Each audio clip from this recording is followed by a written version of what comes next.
everybody, welcome back to my channel. I am Ashley. If you're new here, I am a newish homeschooling mom to two kids. I have a first grader, soon to be second grader this year, and a rising TKer, which I have noticed from some of the comments in past videos that TK is not like a universally recognized term. I guess it means pre-K, but in California, you can start school in TK, which is like 4 to 5 years old. So it is pre-kindergarten, but not pre-K. I don't know. Anyway, in California, I will be enrolling my 4-year-old into the TK program with our charter school, mostly just to get the funding, because who doesn't love funding? I thought today, since it's been a while since I posted a video, that I would fill you guys in on our spring plans and some spring updates. So let's get started. Okay, I have some notes written on an envelope. Some of our exciting spring updates. We just got baby chicks and baby ducks yesterday. We have raised chickens over the last 6 years, so that's nothing new for us, but this is the first time that we are raising baby ducks. And I just love this time of year because it's right before Easter, and this just tends to be the time when we get new chicks. The ducks are obviously just an adorable added Easter bonus. So we are feeling all of the spring feels in our house right now. Other exciting news, I started a co-op. So I know in one of my past videos I talked about how homeschool co-op was not something that so far had worked for us. We had tried starting one, and then we had tried joining one.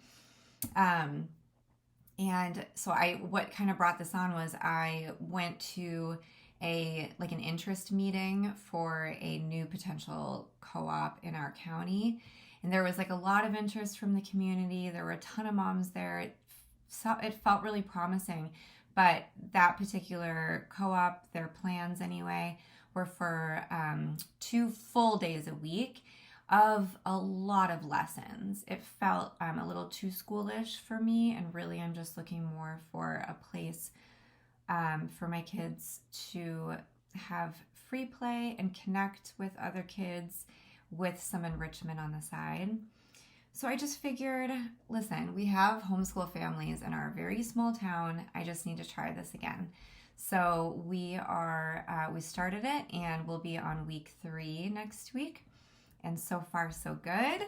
Right now, it's just been a lot of sort of free play with a couple of enrichment ideas. And we've been changing up the location, so lots of just outdoor nature play. But I'm excited to see where it goes. I'm still trying to feel out the moms and what everyone's kind of looking for and hoping for. But so far, so good. So I'm really excited about that news for our homeschool this year. What else? We tried out something new last week, and I know that this would be really difficult for a lot of families who don't have the dad working at home or home during the week or during homeschool hours. But my husband works from home, and typically he can kind of take over on my little one when I'm trying to do like our math and reading lessons with my daughter. And for the most part that works, but I thought, why not try library school with my daughter, get her out of the house for, 90 minutes, leave my son at home with my husband, and just see how that goes to like really just have that quiet, intentional time to work on those, core subjects. And it was so great. Oh my gosh, like what normally would have taken 90 minutes in our house because of the distractions from my 4-year-old only took 45 minutes to get through our lessons. So I obviously, I don't think that kind of thing is sustainable to do several times a week, but maybe once a week we do library school and we just have that really quiet, intentional mother-daughter time to do our math and reading lessons. And gosh, it was great. I saw the value in quiet classroom setting because homeschools are chaotic, and that's a big part of the beauty of homeschool. But man, once in a while, just to have that quiet time is golden. So if I can get it, I'm going to take it when I can. And then finally, I guess the last spring update is that I'm finally taking a break. I have not taken any kind of lengthy break from our homeschool since we started in August. I didn't take a winter break. We took the holidays off, but just for like a day or two. But this is the first time where I am actually taking the public school break, and I need it. It's time. I am feeling the burnout a bit, and I'm really looking forward to it. And now we just get to do some things that we may not have done at those times of the day, to change it up and just enjoy that break. Okay, so let's jump into my spring curriculum plans. I've got some fun units coming up. So here I'll just show you the spring display that I currently put up. This I'm going to be changing throughout the next several weeks, I think. I'm really just planning on having a spring display because I don't think we have any like extra special unit studies coming up, but I guess that could change. In the meantime, I'm just going to kind of like rotate some of the books and activities. So based on whatever our science units are for that week, I will probably just alternate in, different books and activities.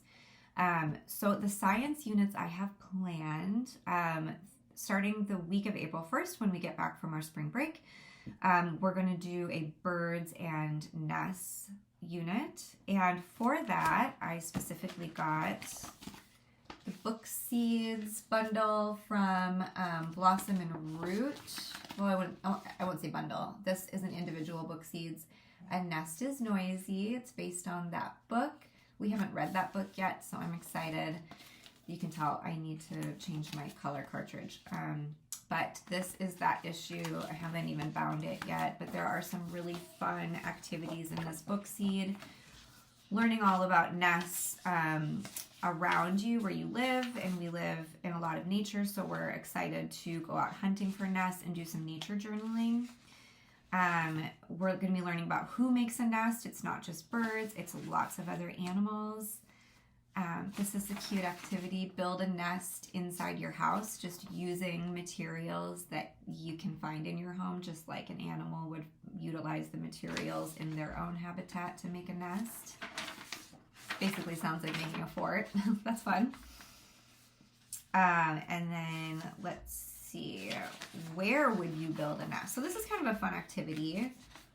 So it shows a bunch of different landscapes. Here's like desert.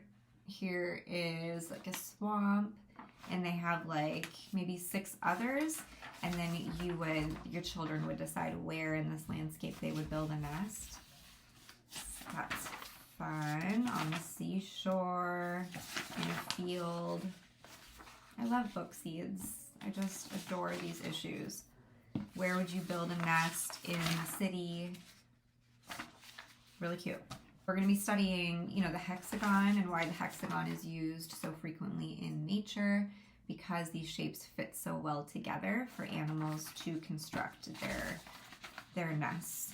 And then let's see, we're gonna build an actual nest using materials from outside. See how structurally sound we can make it. And then we're gonna build chocolate birds' nests. So here's a little recipe for a chocolate bird nest snack. And then it always comes with some copy work too. So that is our Blossom and Root book seeds issue based on the book A Nest is Noisy. A few weeks after, let's see, okay, so then we're doing Mud and Worms. What did I find? I think I found a good mystery science video on worms. So we're gonna use mystery science for that week. And then I think we'll just get some books from the library on mud and worms for that. And then that mystery science does come with an activity. I just forget what it is. The week after that, we're gonna talk about seeds. And my kids are already really familiar with gardening, but I think we're gonna focus on seed dispersal and how, say, certain plants that have origins to one part of the world can be found in other parts of the world through seed dispersal. And there's a cool mystery science video on that and activity as well. So that will be our focus for the seed unit. And then after that, we're doing butterflies and caterpillars.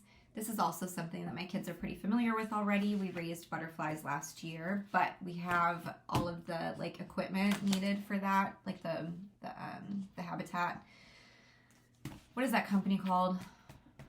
I'll link it. There's a company, Lure something, and you can get everything you need to raise butterflies in your home, you know, and then to set them free. So I think we'll do that again because we have all this stuff. But to pair with the butterfly unit, I got a free issue from Treehouse, Schoolhouse, not the whole issue, just a week of their butterfly caterpillar unit. So this is just 1 week. And I'm excited to try this out because we are going to be doing Treehouse Schoolhouse the whole summer unit study this summer. So this will be a great little introduction into her curriculum. If you're not familiar with Treehouse Schoolhouse, this is run by a small business, a homeschool mom, and it could easily be your child's core curriculum if they are pre-K or kindergarten. For the lower elementary kids, it's a perfect morning basket edition. There's a lot of songs and rhyming and poetry and picture study and then nature study, of course. So activities and recipes. We are going to make a butterfly nectar feeder, which is going to be fun. There are obviously some butterfly related songs and rhymes and poetry that we will do in the morning time. And then there is a picture study. Yeah, so Treehouse Schoolhouse, we're excited to finally check this out. Okay, so those are the spring science units that I have planned. Starting April 1st, so the week after spring break, I'm going to be bringing in finally, I've showed this like several times now and we haven't even started it yet, but our Spanish curriculum, Beautiful Mundo Volume 1, we're going to start this finally. Where I'm going to weave it into our already busy homeschool day, I don't really know. I did write it out in my school nest planners, so I have high hopes. And you know what? I really feel like we can take as little or as much from this as we want, as with every curriculum. So I'm going to give myself grace, and we are just going to see how dabbling into this a bit goes and see how much my kids enjoy it. But I think that there is an interest for learning Spanish for sure. So I'm hoping this goes well. Once we get, you know, a good chunk into this, I'll do like a flip through and a little like, you know, early review and let you guys know what we all think. Saturday. Okay, and then, so I just wanted to show this. We're not going to be starting this until May.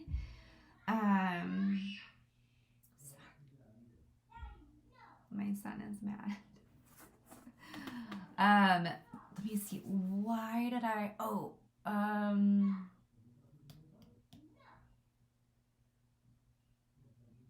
I decided to bring in this unit study at the beginning of, so we are trying Harbor and Sprout for the first time. This is their homesteading unit, and I did it. I printed it off. Oh my goodness, that is quite a project. It honestly wasn't as bad as I thought it would be. And I will not do a whole reveal on how I printed my Harbor and Sprout, but just to give you a quick overview of this homesteading unit. Obviously, they offer the unit in all the different subjects, you know, using all the different subjects. So we did not print off, we're not going to use the music, the writing, or the or the math, okay? But we are going to do the science, the nature study, the language arts, the history, the geography, and the art. So in the beginning part here, I printed off most of those units. I did go through and I looked at the whole file and decided what I thought would be best and what I thought would, maybe not suit us. And then where this tab is, this is all of the student pages for each of those subjects. And again, I went through and printed off what I thought we would do. I think I honestly printed off most of it.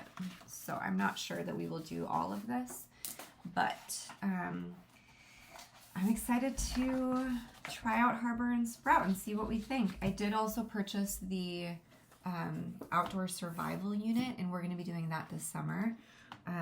So this will start late May, and that will go for a full 4 weeks. And I mean, I guess the whole point of this is to kind of back off of like a lot of the other curriculum that you're using, because this is a full spectrum program. So I think that'll be a nice break. It'll be a nice break from everything, especially as we're wrapping things up towards the end of the year. And to just try something totally new and different, I think will be a welcomed relief for all of us. I think that's the plan. Okay, and then, gosh, I'm sitting on this beautiful family literature learning guide from Hearth Magic on the Secret Garden. I was thinking Secret Garden is so perfect for spring. Do I bring in that study this spring? And if I do, where do I fit it in? Always the question in our homeschool. How do I fit it in? So that's a potential. Secret Garden might be bringing that in closer to like May. And then also starting April 1st, we are on to a new American Girl in our American Girl history curriculum. It's still going strongish. The last 4 weeks, my daughter did not love Josefina. She really preferred Kaya and Felicity so far. So the Josefina unit was a little hard to get through. I think it just lacked the drama that she really likes. I, for one, appreciated a nice book on history without a lot of drama. But yeah, she was not so into the Josefina book. So we are on to Kirsten in our next unit starting April 1st. I am from Minnesota, so I'm excited to jump into the Kirsten unit, not Kirsten, Kirsten, and hoping that she connects to that American Girl a little bit more. So we'll see. I'm excited for our spring plans. To wrap up this video, I do have a couple of new fun resources that we got that I will just quickly show you. One being, I got this tray from Treasures from Jennifer to house a lot of the manipulatives that accompany her beautiful 100 board. I've shown this before. We use this for math. There's a lot of ways to use this though, because she has so many different manipulatives. I got the 1 through 100 counters, and I got this tray to hold them all, because how on earth would you keep those all organized?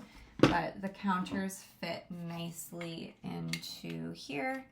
So we are working on counting 1 through 100 for both my kids. And I think that this will be a fun way to do it. You can also use these for so many other math related things. Skip counting, tons of stuff.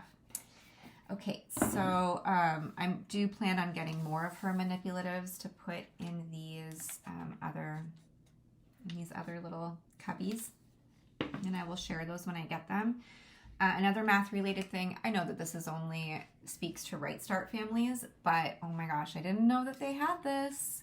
If you don't have this for your number place value cards, get it. Oh my gosh, because that little box that they come in, and I got to dig them all out and then somehow display them for my daughter. This is perfect. I love this thing so much. This is my new favorite thing that I got for our homeschool this year. Okay, and then the last thing, this might actually be my favorite. I'm so excited about this syllable link board.